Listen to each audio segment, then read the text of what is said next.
రాత్రికి రాత్రి నేను మొత్తం మార్పు చేస్తాను అంటే మరి జనాలు కనుక నిజంగా కొంత ఎదురు తిరిగారు, ఎవడో కిరసనాయిలు పోసుకున్నాడు అన్నాడు, ఎవడో కూడా వాడి స్వార్థం కోసం వాడు ఏదో చేస్తున్నాడు అదంతా అన్నారు. ధైర్యం ఎందుకు అనుకోవద్దు, రేవంత్ రెడ్డి అది చాలా స్టబర్న్ గా ఉన్నాడు. చెప్పిన మాట నేను చెరువులను కాపాడుతున్నా, మూసీని లేకపోతే మూసీ నదిలో ఉండేటువంటి ఎక్విప్మెంట్ తీసేస్తున్నా, పోయిన సర్కార్ వాళ్ళు భయపడ్డారు, వాళ్ళకి దమ్ము లేదు, నాకు దమ్ముంది అని అట్లెందుకు అనుకోకూడదు. అవునురా, దమ్ముంది నీకు, నువ్వు మొగాడు నేను కాదనట్లేదు, మానవతా దృక్పథంతో కొంచెం టైం ఇవ్వు అంటున్నా. ఓకే, నేనేమేమి మీరు చేసేది తప్పు అనడానికి లేదు అక్కడ, మీరు కాపాడటానికే చేస్తున్నారు, భవిష్యత్తు కోసమే చేస్తున్నారు. కానీ మనిషిలాగా బిహేవ్ చేసి మనిషిలాగా ఆలోచించి మన తమ్ముడే అందులో ఉన్నాడు, మన ఫ్యామిలీ వాళ్ళే ఆ ఇంట్లో ఉన్నారు, రాత్రికి రేకులు బీకి పడేస్తే రోడ్డు మీదకి వచ్చేస్తారు అనేది ఒక ఆలోచన చేయమని రిక్వెస్ట్ అంతే. ఒకసారి ఆలోచించండి అంటున్నారు అంతే. కోర్టు కూడా అంటుంది కదా, రాత్రి నువ్వేం మొత్తం మారుస్తావనా, ఎట్లా చేస్తావని అంటే కూడా మీకు ఆ మాత్రం అర్థం కాకపోతే ఏముంది. మినిమం నెల పెట్టండి, పోనీ అట్లీస్ట్ వాళ్ళకి ఒక నెల. జనరల్ గా ఎవడైనా ఇల్లు గాలి ఇప్పుడు నువ్వు కిరాయికి ఇస్తేనన్నా 3 నెలలు టైం ఇవ్వమని అడుగుతాడు, కోర్టుకు పోతాడు, కోర్టుకు టైం ఇవ్వాలనే అంటుంది. నెల టైం ఇవ్వండి, నెల వీలైన చోట నెల 2 నెలలు 3 నెలల దాకా కూడా మనం మన ఇప్పుడు రేపు పొద్దున ఇమీడియట్ గా మన కన్స్ట్రక్షన్ స్టార్ట్ చేస్తున్నాం అక్కడ, కాదు కదా.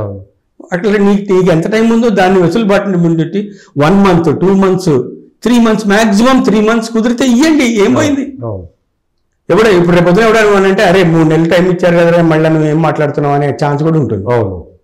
ఇప్పుడు ప్రతి ఒక్కళ్ళు మీడియా దగ్గరికి వచ్చేసేసి అయ్యా కట్టుబట్టలతో గెంటేసేసారు, కిరాయికే ఉన్నాం కానీ ఒక మాట చెప్పొచ్చు కదా, ఖాళీ చేపియమన్నారు మళ్ళీ చేపిస్తున్నారు అని అంటున్నారు. హైడ్రా అయినా ఖాళీ చేపియమనే చెప్పారు, ఎవరైతే అందులో నివాసం 111 2 కానీ 212 కానీ హైడ్రా కానీ జిహెచ్ఎంసీ కానీ ఒకవేళ మనుషులు అందులో ఉంటే కూలగొట్టకూడదు అనేది ఒక పాలసీ తీసుకున్నారు. బ్లాంకెట్ గా అందరికీ వర్తింపజేయండి అంతే. మనుషులు లేని ఖాళీ షెడ్లు ఉంటే తీసవతల పడేయండి. అవును, దాంట్లో ఒకళ్ళు ఉండి వాళ్ళ సామాన్ అంతా పోయి ఎవరితో మెషిన్ బీజేపీ కార్పొరేటర్ అని చెప్పి అతను మెషిన్ అంతా పాడి చేసేసారట. మరి ఎట్లా చెప్పండి.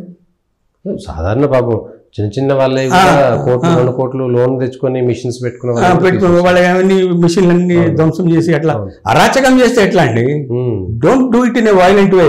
వాళ్ళకి కూడా అంత స్థలం దొరకాలి, మళ్ళీ అక్కడికి పంపించాలి. మీరు హైడ్రాలో రిక్రూట్మెంట్ కూడా జరిగిందట కదా, వాళ్ళని పంపించి అవేర్నెస్ క్రియేట్ చేసి చూడండి బాబు మంచిగా చెప్తున్నాం, మీకు నెల టైం ఇచ్చారు, మరి నెల తర్వాత మాత్రం మీరు మమ్మల్ని బదనాం చేయొద్దు దయచేసి, వేరే ఇల్లు చూసుకుంటారా ఎక్కడ పోతారా మాకు తెలియదు, అంతే, నీకు నెల టైం ఉంది, నువ్వు వెళ్ళిపోవాల్సిందే, ఇక్కడ మేము సుందరీకరణ చేయాల్సిందే, గడ్డి నాటాల్సిందే అని చెప్పండి అంతే. ఏమి మరి మిగతా పార్టీల వాళ్ళు బీజేపీ వాళ్ళు అసలు పెద్దగా ఏమి దీని గురించి ఏమి చేస్తున్నట్లు కనబట్టలేదు, ఏదో అడ్వకేట్ల లాగా మాట్లాడుతున్నారు అందరూ. ఎవడైతే ఏముంది నేను కేసు తీసుకున్నాను కాబట్టి వాడు రైట్ అయినా రాంగ్ అయినా నేను ఆర్గ్యూ చేస్తాను అంతే. నిజానిజాలతో వాడు దొంగ అయితే దొంగ కానీ నేను వాడి తరఫున అడ్వకేట్ కాబట్టి వాడు నేను సపోర్ట్ చేస్తాను.